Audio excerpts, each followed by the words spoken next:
Welcome back to our channel and check out my Friday night episode of Beyond the Gates. When a name from the past pops up at the most sensitive time, all future plans can be pushed to the brink of collapse. In the October 30th episode of Beyond the Gates, viewers will witness a terrifying turn in Derek and Ashley's relationship. A sudden encounter with Andre, the man who once made Ashley's heart flutter, has Derek on edge. But what really makes him act? Is it jealousy that explodes or a long-simmering insecurity? Soon after, Derek asks a seemingly innocuous question that could determine the future. Does Ashley still want to have the wedding? Meanwhile, other quiet movements are taking place at Fairmont Crest. Ted and Leslie enter a new phase, but is this the beginning of love or the result of a revengeful impulse? A broken man and a woman who has never let go. Can their bond really last? And Tyrell, in his role as the protective brother, faces a delicate situation when his sister, Samantha, is caught in a potentially confusing situation. A strange man is approaching the Dupree family, just as the Halloween plan is set in motion, and his appearance is more than just an accident. Are all the events in this episode just coincidences? Or is someone secretly pushing the pieces into place to disrupt what seemed like a plan?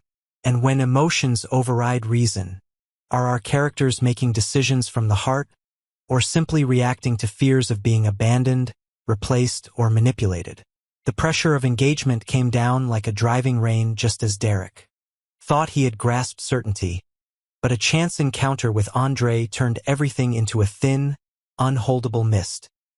He had barely stepped out of the conference center's long corridor when he suddenly caught sight of that face, the one that had been a sharp-edged shard in Ashley's memories. The pretense of calm shattered, and the slow-burning unease became a rumble beneath his ribs. Could a single courteous nod from Andre be enough to trigger a sense of loss, as if Ashley had slipped from his grasp long ago and he hadn't dared admit it? In a few heartbeats, Derek pictured the proposal dinner, the ring as a door locked from within, the wedding photos lined neatly along the kitchen shelf so that no one could question the durability of their love. He wondered if what he wanted was a wedding born of trust, or a rite of reassurance, proof to quiet the fear of being left behind. And if Ashley said she wasn't ready, would that be conscience speaking, or merely the echo of a romance with unhealed cuts, where the names Andre and Danny still cast their shadows? Ashley saw everything along a different arc. She was trying to walk a hallway of memory where every bend was a small fracture. The day she learned Andre had married Danny, time bent out of shape, like a dressing room mirror cracked into countless pieces, each shard reflecting a version of herself she didn't want to meet again. The one who kept silent to preserve dignity, the one who smiled to avoid acknowledging the truth, the one who hid beneath the veneer of politeness. She did not deny her feelings for Derek, but those feelings were being asked to move at a speed her heart could not match. A question simmered at the bottom of her heart. Was she performing "I'm fine" to soothe the cyclone of expectation around her? Or was she truly fine? If the wedding unfolded like a rescue station for someone swimming through a whirlpool, would it save the love, or only save face? And if she woke tomorrow in a white dress out of fear of loneliness rather than out of faith, would that wedding still be a vow, or only a tacit pact between the need to be protected and the terror of the void? Derek stood between two fragile lines. One line was waiting, trusting that ripeness needs time and quiet, that love can endure pauses without breaking. The other line was forcing, compelling, everything to snap into place like a programmed matrix, where a ring stands in for daily affirmation, where a wedding photo stands in for the answer that he is worth choosing. In the darkest flicker of despair, an ugly thought winged past the threshold like a bird's shadow, to wrest away Ashley's choice through some vile scheme. The thought flashed and made him recoil from himself, as though he'd glimpsed a warped shadow he could not accept. Perhaps that very moment exposed a truth, that what he craved was not only Ashley, but the feeling of control in the face of abandonment. If the only assurance he could imagine was a ritual, was he marrying a woman, or a life buoy for a self-regard being eroded? And if he forced time to run on fear's timetable, what would remain but an Emotional contract born of old injuries? Ashley's hesitation was not senseless evasion. She looked at the orbit she had traveled, where every relationship left a rest longer than the eye could see. She did not want to turn Derek into shelter from Andre's shadow, nor did she want to become an actor in a reenactment of the past.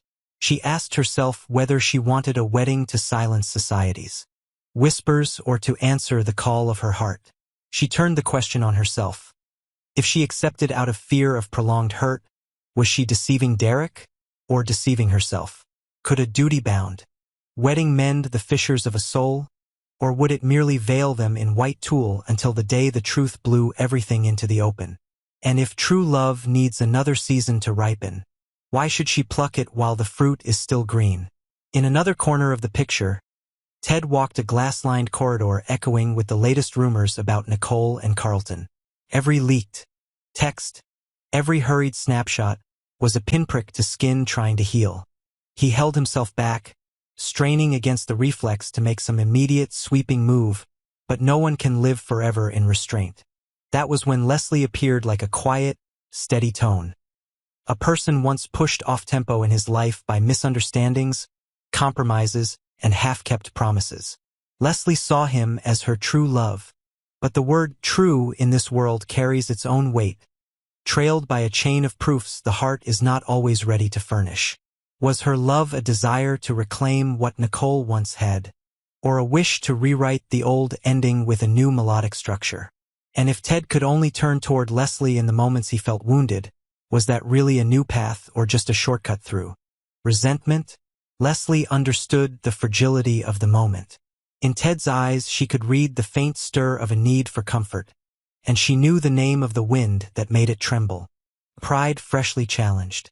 She stood before a hard choice. Step into his arms like a bandage pressed to a wound, or step back so the border between love and being used would hold clear. Some say love is a gift that asks for nothing, but gift does not mean erasing one's dignity.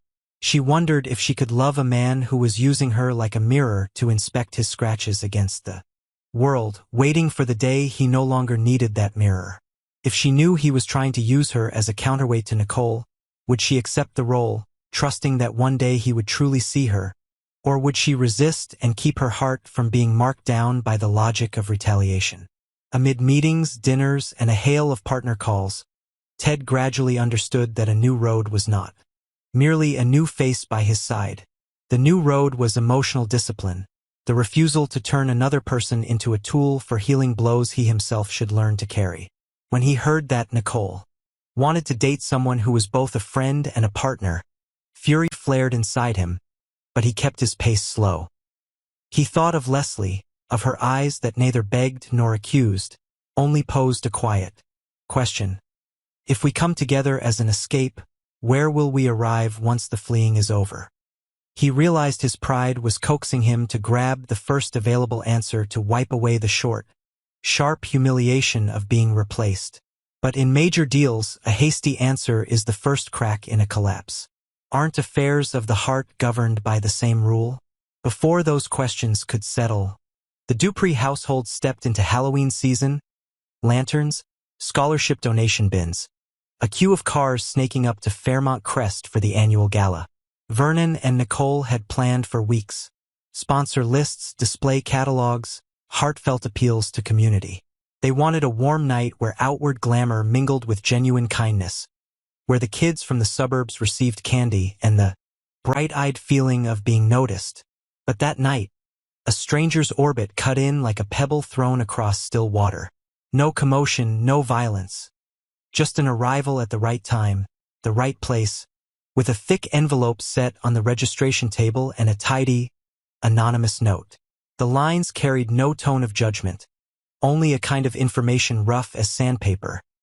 Overlapping timelines, forgotten transactions, puzzle pieces that didn't click between personal stories. The envelope opened like a mirror reflecting the ballroom. Someone had emailed Andre the very day he went to see Derek, and it wasn't about work.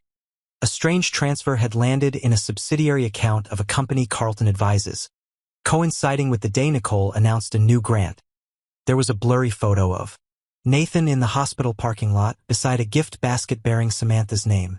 There was an old memo from Martin about tightening oversight of the Dupree scholarships, with Smitty's name in the approval column. And there was a gala invitation to Leslie with an oddly tender handwritten line from a businesswoman who wasn't in her social circle. Each detail was vague enough to feed conjecture, and concrete enough to make a heart lurch. Who was assembling the picture to their own design? Who was deliberately misplacing pieces in plain sight? Who was staging a smile into evidence and a coincidence into a conspiracy? In a blink, separate stories crossed into a fine web. Derek held the printout of that contact with Andre and felt his sense of inferiority harden into a self-defensive suspicion. Ashley traced the timestamps and saw that Derek's fear was not baseless. But it did not have to lead to coercion either. She knew any decision driven by fear would ruin them both. Ted, seeing the note about Carlton's consulting, felt a cold wave run his spine. But instead of calling Leslie, as a new habit might tempt him to, he chose to stand still and breathe, letting the wave pass. Before he picked up the phone, Leslie received the invitation with that intimate scrawl and wondered whether she was being drawn into a chess game, each person set to trigger a predictable move. Perhaps Halloween, with its masks, was reminding them of the invisible ones everyone wears day to day. Outside, Tyrell strode across the parking lot, chest heaving after the news that Martin and Smitty had caught Samantha and Nathan together on the sofa. Every protective instinct sprang taut like a drawn string. Jessica approached from the side gate and, in a single instant, saw in Tyrell the strength of a loyalty that needed no proclamation. But loyalty led by impulse can also turn into a blade. Midway, he asked himself, was Nathan truly the decent figure from Samantha's teenage memories? Or was there a plan hidden beneath his courtesies? Did Martin and Smitty catch what they believed was a mistake? Or had they misread an innocent scene? And if it was all a misunderstanding, would the first reaction escalate into a surplus tragedy? Tyrell stopped in time as the gala bell sounded another round. He saw Samantha appear in the corridor, breath quick from facing a father's anger and worry, eyes damp from feeling both judged and watched. Nathan, a few steps away, looked like a man trying to explain himself through measured demeanor, but a measured demeanor can also be another kind of mask.